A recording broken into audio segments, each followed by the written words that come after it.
now the way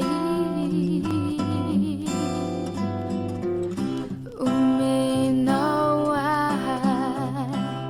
life is on track attack mamire jani masunao fanyang pizvembula usianao move saubidi life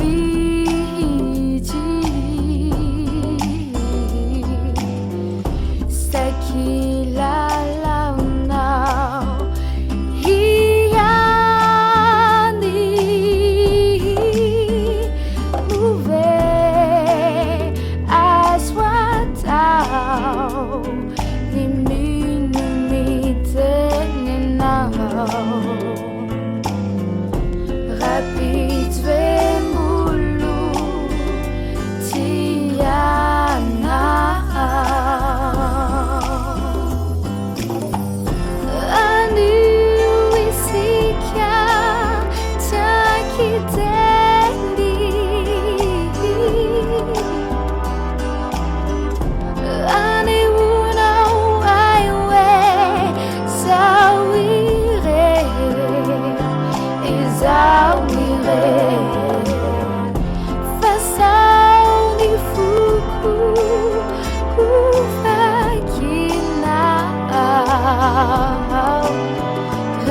Refatunga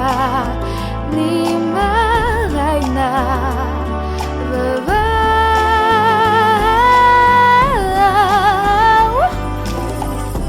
baci kulasa atuki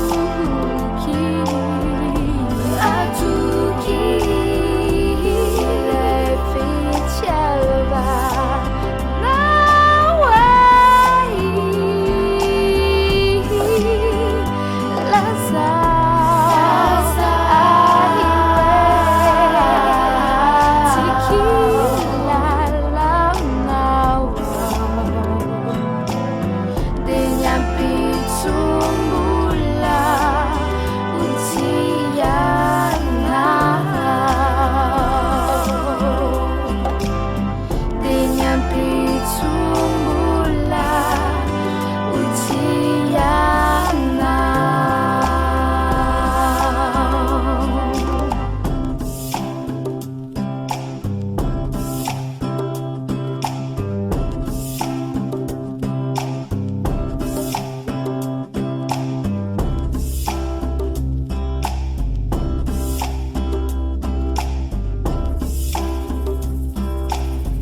Take it alone now.